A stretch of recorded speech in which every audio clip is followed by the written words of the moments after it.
हरे कृष्ण। तो आप सभी भक्तों का हार्दिक स्वागत है आज के श्रीमद् भागवतम के इस डिस्कशन में। तो आज हम लोग चर्चा करेंगे first canto second chapter and verse number 11। कल हमने इस श्लोक पे चर्चा किया था, श्लोक संख्या 10 दूसरे अध्याय का पहले स्कंद के, जिसमें सूत गोस्वामी वर्णन कर रहे हैं कामस्य नेन्द्रिया प्रीति लाभो जीवेत यावता जीवस्य तत्व जिज्ञासा नार्थो यस्येह कर्म भी। तो यहाँ पे इस बात को ऑलरेडी स्थापित कर चुके हैं सूत गोस्वामी कि हर प्रकार की इच्छाओं, हर प्रकार के कर्तव्यों कार्यों और हर प्रकार के जो अर्थ है, यानी अर्थ मतलब लाभ, आपके पास कुछ भी लाभ है, कुछ भी जो है इस भौतिक संसार का कुछ भी ऐश्वर्य है, धन है, संपत्ति है, मन है, बुद्धि है, शरीर है, इंद्रियां हैं, समय है, ये सब के सब जो अर्थ हमारे पास हैं इनका और हमारे जितनी भी इच्छाएं हैं और फिर इनका इस्तेमाल करके जो भी हम कार्य करते हैं, ये सब के सब जो है किसके लिए करना चाहिए? आध्यात्मिक जीवन में प्रगति करने के लिए करना चाहिए। आध्यात्मिक मार्ग में किस प्रकार से हम आगे बढ़ सकते हैं, इसके लिए करना चाहिए। और वो किस लिए कैसे किया जाता है? वो तत्व जिज्ञासा के द्वारा किया जाता है। प्राय इस संसार में ये जो चीज है तत्व जिज्ञासा, तो इसके बारे में ऑलरेडी वर्णन कर चुके हैं कुछ श्लोक पहले, जब सूत गोस्वामी जो है धन्यवाद देते हैं शौनक आदि ऋषियों को कि मुनिहा साधु पृष्ठोहम भवद्भिः लोक मंगलम यत् कृतः कृष्ण संप्रश्नो येन आत्मा सीदति। कि आपने बहुत अच्छा प्रश्न किया है, इसका जो उत्तर आएगा वो कृष्ण कथा होगा। और वो कृष्ण कथा जो है कृष्ण संप्रश्न, इसके द्वारा सम्यक रूपेण पूरी तरह से जो है आत्मा जो है प्रसीदति, संतुष्ट हो जाती है, दिव्यानंद को प्राप्त कर लेती है। तो प्राय इस संसार में जो लोग हैं वो जिज्ञासा करते हैं केवल भौतिक चीजों के लिए, किस प्रकार से हम इंद्र तृप्ति बढ़ा सके, भौतिक अर्थ प्राप्त कर सके, जिसको इंद्र तृप्ति में लगा सके, इसके लिए जिज्ञासा करते हैं। लेकिन पिछले 5 से 6 श्लोकों में वर्णन करते हुए सूत गोस्वामी ने इस बात को स्थापित कर दिए हैं ऑलरेडी कि जीवन का असली उद्देश्य क्या है? तत्व जिज्ञासा। तत्व जिज्ञासा के माध्यम से ही व्यक्ति जो है आध्यात्मिक जीवन में प्रगति कर सकता है। और ये तत्व जिज्ञासा, अब ये तत्व क्या है, तत्व का अर्थ क्या होता है, अब इसको आज के श्लोक में चर्चा करेंगे 11 नंबर श्लोक में। वास्तव में तत्व है क्या?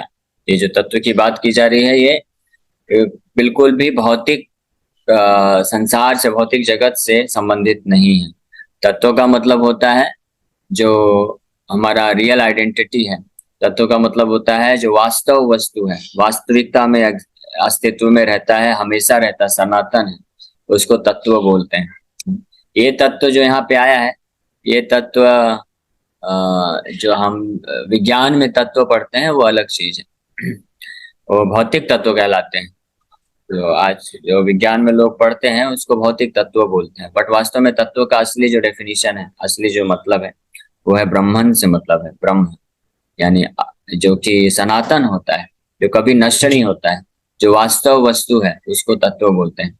गीता में भी भगवान बताते हैं जन्म कर्म च मे दिव्यम एवं यो वेति तत्वतः।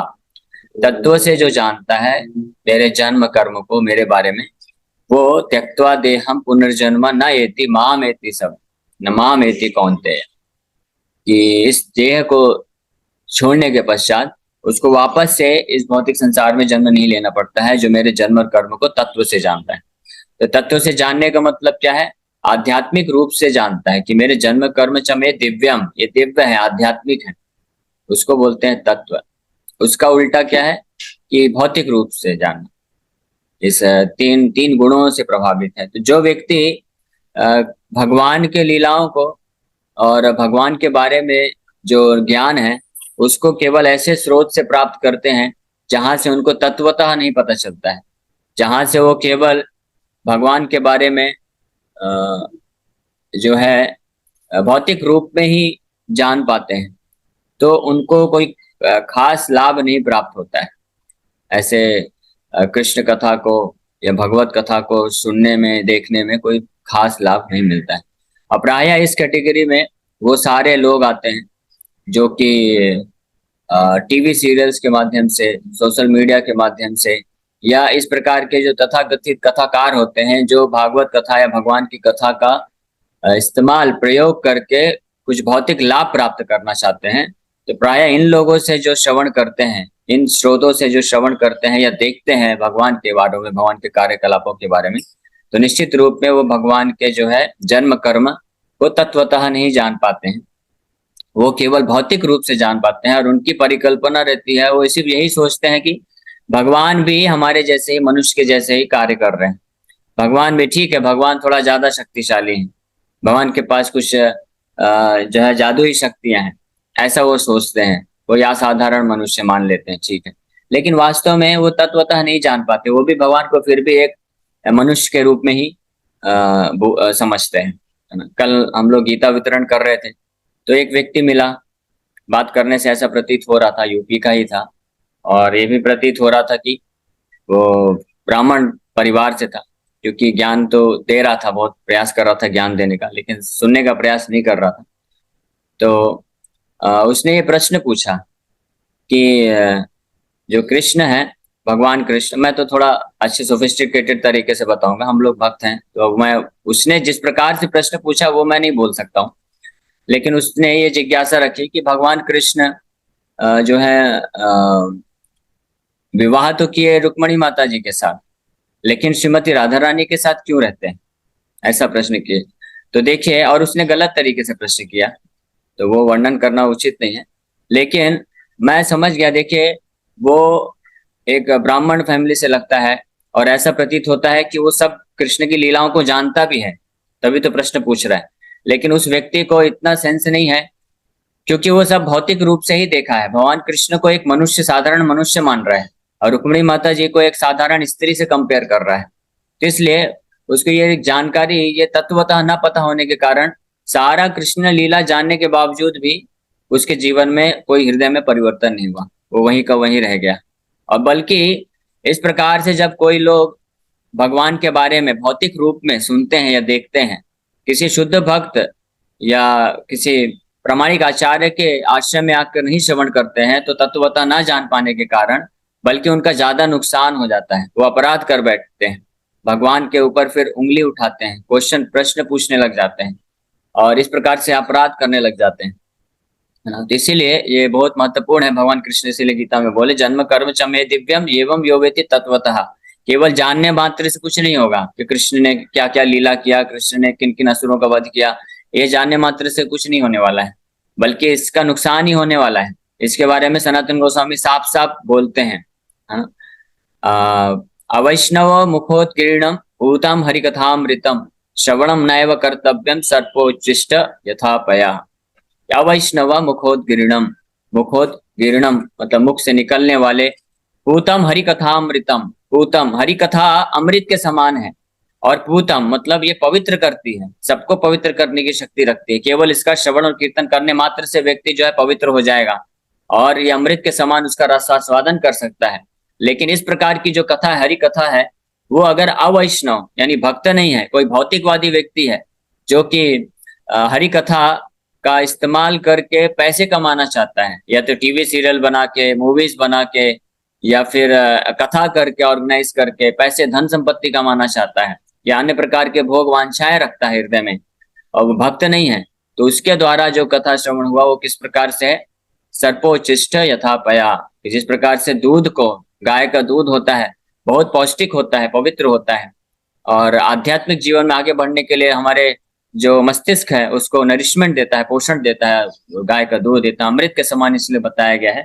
तो वो गाय का दूध भी अगर सर्प, जहरीले सर्प के द्वारा एक बार भी टच कर दिया गया, तो अमृत समान, अमृत तुल्य गाय का दूध भी क्या हो जाएगा, विष के समान हो जाएगा, और व्यक्ति के मृत्यु का कारण बन जाएगा अगर उस दूध को वो पिएगा। तो ये उदाहरण के द्वारा सनातन गोस्वामी इस बात को स्थापित करते हैं कि इस प्रकार से हमको मायावादियों के द्वारा, भौतिकवादियों के द्वारा, या जो धन संपत्ति के लालच में हरि कथा का प्रयोग करते हैं, उनके द्वारा श्रवणम न एव कर्तव्य, एव निश्चित रूप में श्रवण नहीं ही करना चाहिए, करना ही नहीं चाहिए, नहीं तो नुकसान हो जाएगा, अपराध कर बैठेंगे। जैसे मैं आपको उदाहरण बताया कि वो व्यक्ति कल मुझे मिला, तो वो सुनने के लिए तैयार नहीं है, मैं उसको प्रयास कर रहा हूँ पहली बात ये बताने का कि आप समझने का प्रयास करिए, तो कृष्ण कौन है?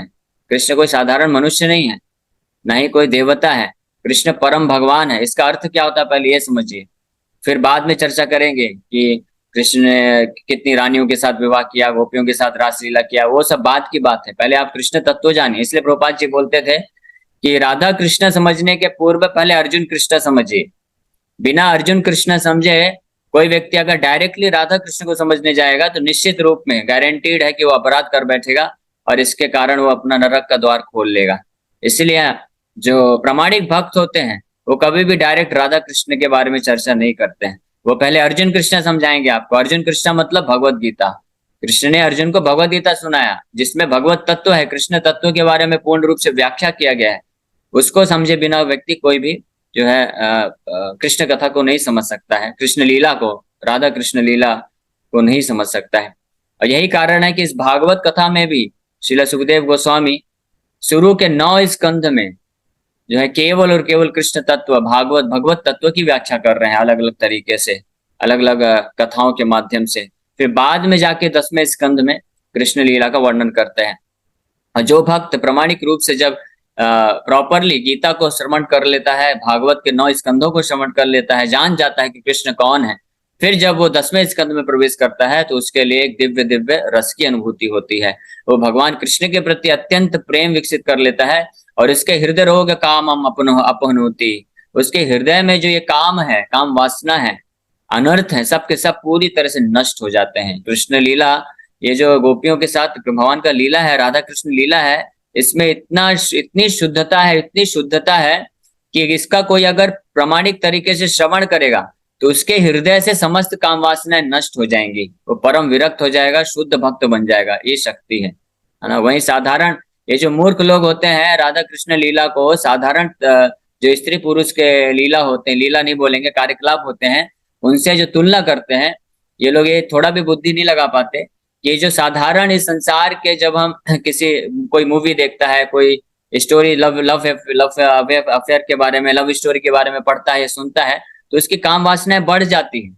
ये प्रमाणित करता है कि ये जो है ये निकृष्ट है, इस संसार का रजोगुण तमोगुण से प्रभावित है। लेकिन भगवान की लीलाएं जो है दिव्य लीलाएं हैं, जिनका रस स्वादन, जिनका श्रवण और कीर्तन नारद मुनि, वेद व्यास जी, सुखदेव गोस्वामी, ब्रह्मा जी और महाचतुष कुमार, जो सबके सब परम विरक्त हैं, पूर्ण रूप से जिनका हृदय शुद्ध है, समस्त भौतिक आसक्तियों से जो मुक्त हो चुके हैं, वो लोग इसका आस्वादन करते हैं। इससे स्पष्ट पता चलता है कि भगवान की जो लीलाएं हैं दिव्य हैं। इसीलिए जब तक कोई व्यक्ति इस दिव्य स्तर पर नहीं पहुंच जाता है तो उनको प्रयास भी नहीं करना चाहिए राधा कृष्ण लीलाओं का श्रवण करने के हेतु, है ना। इसलिए जितने भी प्रकार के टीवी सीरियल में भद्दे तरीके से, गंदे तरीके से भगवान कृष्ण का गोपियों के साथ जो लीलाएं दिखाते हैं, ये बिल्कुल ही गलत है, इसको नहीं देखना चाहिए। सबसे पहले हमको प्रयास करना चाहिए कि हम भगवान को तत्वतः समझें। यही कारण है कि सुखदेव गोस्वामी के द्वारा जब पूछा गया, सूत गोस्वामी को जब पूछा गया शौनक आदि ऋषि ने कि आप सह रामेण केशव कृतवान अखिल कर्माणि, कि भगवान कृष्ण बलराम से के साथ जब अवतरित हुए, कृष्ण बलराम, तो किन किन प्रकार की लीलाएं किए उसका आप वर्णन करिए। तो लीलाओं को वर्णन, देखिए प्रश्न तो शुरू में पूछा गया है लेकिन उन लीलाओं को वर्णन 10वें स्कंद में कर रहे हैं। उसके पूर्व सूत गोस्वामी, सुखदेव गोस्वामी के मुखारबिंद से सुन के आए हैं, तो बता रहे हैं कि किस प्रकार से हमको पहले तत्व जानना चाहिए। इसलिए दूसरे अध्याय में ही इस बात को स्पष्टीकरण कर रहे हैं कि हमारे जीवन का असली उद्देश्य है कि हम आध्यात्मिक मार्ग में आगे बढ़ने के लिए प्रयास करें, अपने आप को समस्त प्रकार की आसक्ति और जो अनर्थ है उनसे मुक्त करें, अपने हृदय को शुद्ध करें पहले। और उसको कैसे किया जा सकता है? तत्वतः जान के, तत्व को जान के। और वो तत्व क्या है वो इस श्लोक में वर्णन किया जा रहा है ना। बोल रहे हैं वदन्ति तत्त्वम् यज्ञानमद्वयम् ब्रह्मेति परमात्मेति भगवानिति शब्दते। तो सूत गोस्वामी बता रहे हैं, learned transcendentalist who know the absolute truth call this non-dual substance Brahman, परमात्मा और भगवान। ये जितने भी विद्वान महापुरुष हुए हैं लर्नेड ट्रांसेंडेंटलिस्ट, सूत गोस्वामी खुद लर्नेड ट्रांसेंडेंटलिस्ट हैं, वो शुद्ध भक्त हैं, पूरी तरह से मुक्त है संसार से, लेकिन फिर भी वो यहाँ पे रेफरेंस दे रहे हैं, कोट कर रहे हैं अपने आचार्यों का कि जितने भी लर्नेड ट्रांसेंडेंटलिस्ट हैं, यानी वदंती तत्वविदः, यहाँ पे बताया है शब्द। लर्नेड ट्रांसेंडेंटल मतलब तत्वविदा, विदा मतलब जो ज्ञान है, जिनको तत्व के बारे में पूर्ण रूप से जो जानते हैं, उन्होंने इस प्रकार से तत्व की व्याख्या की है। यानी सुखदेव गोस्वामी, वेद व्यास, नारद मुनि, ब्रह्मा जी, चतुष कुमार या अन्य अन्य जितने भी महान ऋषि मुनि हुए हैं जो भगवान के शुद्ध भक्त हैं, वो तत्वविदा हैं, तत्व को जानते हैं, और उन्होंने तत्व की व्याख्या इस प्रकार से की है। क्योंकि पिछले श्लोक में बता चुके हैं कि तत्व जिज्ञासा, जीवस्य तत्व जिज्ञासा, कि जीव को तत्व के बारे में जिज्ञासा करना चाहिए। तो प्रश्न उठता है कि तत्व के बारे में जिज्ञासा तो करना है, लेकिन तत्व को पहले जाने तो सही, फिर तो हम तत्व के बारे में और सुनेंगे, जानेंगे और उसको जो है समझ सकते हैं। तो वो बता रहे हैं कि जो लर्नेड ट्रांसेंडेंटलिस्ट हैं, जो वास्तव में तत्वविदा हैं, वो तत्व को इस प्रकार से व्याख्या करते हैं। किस प्रकार से? कि जो तत्व है, स्पिरिचुअल सब्सटेंस, नॉन डुअल ब्रह्मन, पूरी तरह से अद्वैत ब्रह्म जो है वो तीन प्रकार से विभाजित है। तीन एस्पेक्ट उसके, ब्रह्मन, परमात्मा और भगवान। तो इस श्लोक पे हमने ऑलरेडी चर्चा किया था गौर कथा में बड़े विस्तार से, क्योंकि गौर कथा में पहले ही आ चुका था ये श्लोक। कविराज गोस्वामी जब कृष्ण को परम भगवान के रूप में स्थापित करना चाह रहे थे, तो उन्होंने इस भागवत के इस श्लोक को कोट किया था, और इस श्लोक के माध्यम से ये बात कविराज गोस्वामी स्थापित करते हैं कि तीन, जो एब्सोल्यूट ट्रूथ है, परम सत्य है, वो तीन एस्पेक्ट में जाना जाता है, ब्रह्मन, परमात्मा और भगवान। और इस एब्सोल्यूट ट्रुथ का लक्षण क्या है, परम सत्य का लक्षण क्या है? ये अद्वय है। अद्वय मतलब ये एक है, लेकिन ये एको बहुश्यामा, लेकिन इसमें विविधता है। अद्वय, अद्वय का मतलब होता है इसमें भौतिक प्रकार के किसी भी प्रकार के तीन गुणों का समावेश नहीं है, नॉन डुअल। क्योंकि इस भौतिक जगत में डुअलिटी है और तीन गुणों के प्रभाव का प्रभाव रहता है, लेकिन तीन गुणों के प्रभाव से पूर्ण रूप से ये क्या बोलते हैं, रहित है। और ब्रह्मन हमेशा स्पिरिचुअल, अपने आध्यात्मिक स्थिति में हमेशा बना रहता है, इसलिए अद्वय। और अद्वय का मतलब ये नहीं है, जो मायावादी लोग होते हैं वो सोचते हैं अद्वय का मतलब कि हम और जो भगवान है वो एक हो गए, हम भी भगवान बन गए। लेकिन अगर हम भगवान बन जाते तो फिर हम इस भौतिक संसार में क्यों सड़ रहे हैं, हम इस भौतिक संसार में क्यों कष्ट भोग रहे हैं, हमारे नियंत्रण में हर चीज क्यों नहीं है। तो इसीलिए उपनिषदों का, वेदांत सूत्रों का, भागवत के एक एक शब्द का, और जिस प्रकार से ब्रह्म भगवान का व्याख्या लक्षण क्या है व्याख्या किया गया, तो उन शब्दों को अच्छे से समझने की आवश्यकता है। और इसीलिए जरूरत पड़ती है प्रामाणिक भक्तों के संग में ही। महाजनो ये न गतः स पंथा, जो महाजन है, जो जानते हैं तत्वतः, उनके द्वारा ही हम समझ सकते हैं कि भगवान का, ब्रह्मन का क्या अर्थ है। हाँ, जैसे एक वेदांत सूत्र में आता है अहम ब्रह्मास्मि, कि मैं ब्रह्मन हूँ, आई एम ब्रह्मन।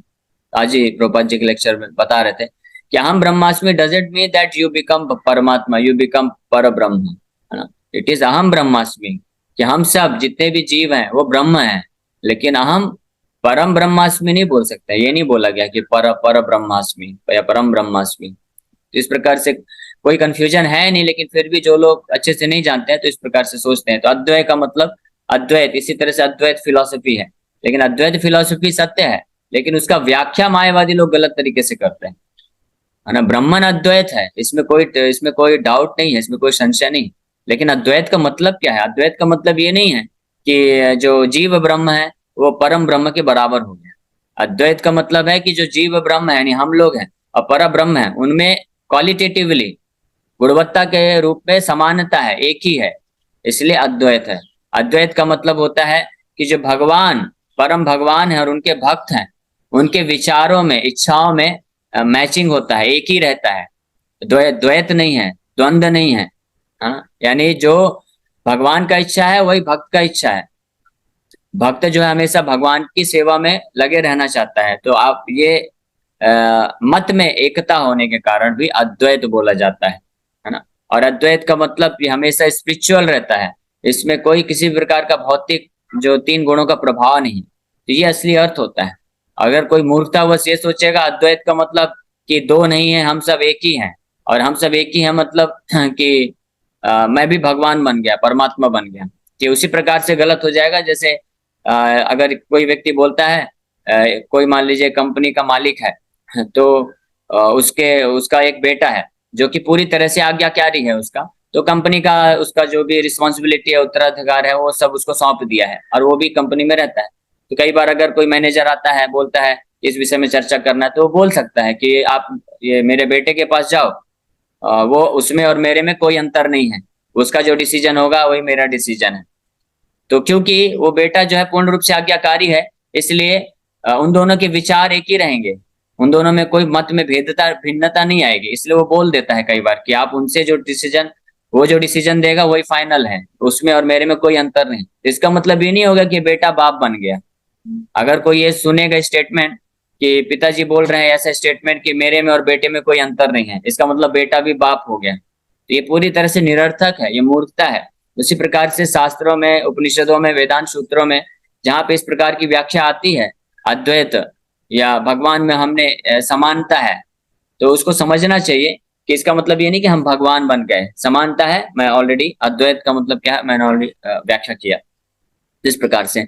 और ये अद्वैत होते हुए भी ब्रह्मन यानी स्पिरिचुअल रियलिटी, आध्यात्मिक जो सत्य है, वो अद्वैत होते हुए भी उसमें वैरायटी है, विविधता है। जब इस भौतिक संसार, ये जो भौतिक संसार है, ये जो है एक्चुअली में ये निराकार है। भौतिक शक्ति जो है निराकार है, इसमें व्यक्तिगत नहीं होता है, इसमें पर्सनैलिटी नहीं होती है, इम्पर्सनल है।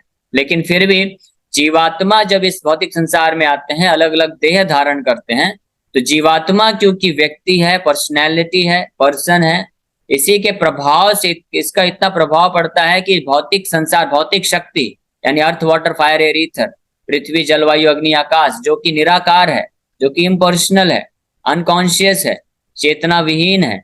लेकिन जीवात्मा कॉन्शियस है, चेतना है, और जीवात्मा जो है व्यक्ति है, एक पर्सन है, उसमें विविधता है।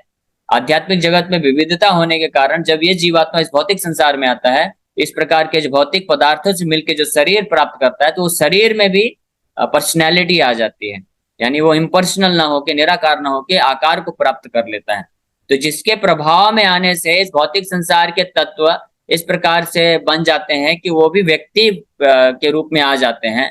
तो सोचिए, वो जो जीवात्मा है, जो शरीर में रह के शरीर को व्यक्ति बना देता है, तो क्या वो जीवात्मा निराकार हो सकता है? ये तो बहुत ही निरर्थक बात होगी ना, है ना। ये तो उसी तरह से हो गया जैसे कोई विद्यार्थी है, कोई बहुत ही कठिन परीक्षा में उत्तीर्ण कर गया है, तो अगर कोई व्यक्ति आके बोलता है कि इस विद्यार्थी का जो शिक्षक है वो क्या है, वो अनपढ़ गंवार है, उसको कुछ नहीं आता है, तो उसको क्या बोलेंगे? मूर्ख ही बोलेंगे, है ना। कि जिसके शिक्षा को प्राप्त करके वो विद्यार्थी परीक्षा में उत्तीर्ण कर गया, फर्स्ट रैंक लेके आ गया, तो वो शिक्षक क्या, उसके पास कोई ज्ञान नहीं होगा? उसी प्रकार से मायावादी लोग ये निरर्थक बातें करते हैं। वो बोलते हैं कि गॉड इज फॉर्मलेस, जो भगवान है वो निराकार है। अरे भगवान कैसे निराकार है? भगवान की सृष्टि में, भगवान से उत्पन्न होने वाला हर जीव, ये संसार, इसमें इतनी विविधता है, वैरायटी है, उसका फॉर्म है। लेकिन भगवान का फॉर्म नहीं, आकार नहीं। ये तो कोई लॉजिक नहीं बनता ना, है ना। हमारा हमारा फॉर्म है, हमारा ये पर्सनैलिटी है, हमारा हम व्यक्ति, हमारा रूप है, हमारे पिताजी का रूप है, तो उनके पिताजी का रूप है। तो इस प्रकार से जाएंगे तो भगवान सबके पिता है, सबसे पहले पिता है, तो उनका रूप नहीं है। ये तो इलॉजिकल हुआ ना। अगर कोई बोले कि हमारे पिता का कोई रूप नहीं है, तो हमने कैसे रूप प्राप्त किया? हमने रूप प्राप्त किया जिनसे, तो उनका भी रूप होगा ना, वो कैसे फॉर्मलेस हो सकते हैं? तो इस प्रकार से ये लॉजिकली भी पूर्ण रूप से स्थापित है कि भगवान का फॉर्म है, वैरायटी है, स्पिरिचुअल रियल में यानी आध्यात्मिक जगत में बहुत सारी विविधता है, इसमें कोई डाउट नहीं है। लेकिन फिर भी वो तत्वतः हमेशा सनातन रूप में इसी प्रकार से रहता है। और इसी तत्व का व्याख्या जो है शुद्ध गोस्वामी श्लोक के माध्यम से प्रारंभ कर रहे हैं, बता रहे हैं। फिर आगे आने वाले श्लोकों में बताएंगे कि किस प्रकार से इस तत्व जिज्ञासा को पूर्ण कैसे कर सकते हैं। तत्व जिज्ञासा करके इस तत्व के बारे में भली भांति कौन समझ सकता है, उसके लिए क्या योग्यता है, क्या करना चाहिए, इस अध्याय में पूरा यही वर्णन किया जाएगा, क्योंकि बहुत महत्वपूर्ण है। ओके, हरे कृष्णा। तो आप सभी भक्तों का बहुत बहुत धन्यवाद कि आप लोग आए और आपने विनम्रता पूर्वक श्रवण किया। तो आप में से किसी भक्त का कोई प्रश्न है तो पूछ सकते हैं। हरे प्रभु जी, ये तो पता चला कि creation is temporary, okay, but ये नहीं पता चला कि फिर प्रकृति हम किसको कहते हैं एग्जैक्टली, जो कि हम बोलते हैं ना कि वो भगवान की बहिरंगा शक्ति। भगवान की जो बहिरंग शक्ति है, मटेरियल नेचर के नाम से जानी जाती है, उसको भौतिक प्रकृति बोलते हैं। तो जब ये मैनिफेस्ट होता है तो उसको भौतिक प्रकृति के नाम से जानते हैं। और जब भगवान इसको वापस वाइंड अप करके महाविष्णु अपने सांस के रूप से अंदर ले लेते हैं, तो ये अव्यक्त फॉर्म में भगवान के शरीर के अंदर महत तत्व के नाम से इसको जाना जाता है, और महत तत्व के रूप में भगवान के शरीर में विद्यमान रहता है। और जब सृष्टि करना होता है तो भगवान वापस से व्यक्त करते हैं, तो भौतिक प्रकृति का रूप लेके फिर इस पूरी सृष्टि की रचना होती है। Okay. तो it has no connection with ये अभी क्रॉस बॉडी वगैरह या फिर क्रॉस मटेरियल जो बोलते हैं ना हम, उससे कोई माइंड बॉडी से रिलेटेड नहीं है कुछ ये? नहीं, ऐसा नहीं है। लेकिन माइंड बॉडी जितने भी भौतिक तत्व वो प्रकट होते हैं, मैनिफेस्ट होते हैं, बार बार फिर वापस से डिस्ट्रॉय हो जाते हैं। डिस्ट्रॉय नहीं होते, वापस से इम्पर्सनल रूप में महत्व के रूप में चले जाते हैं। ठीक ठीक है। Hare Krishna. Thank you very much.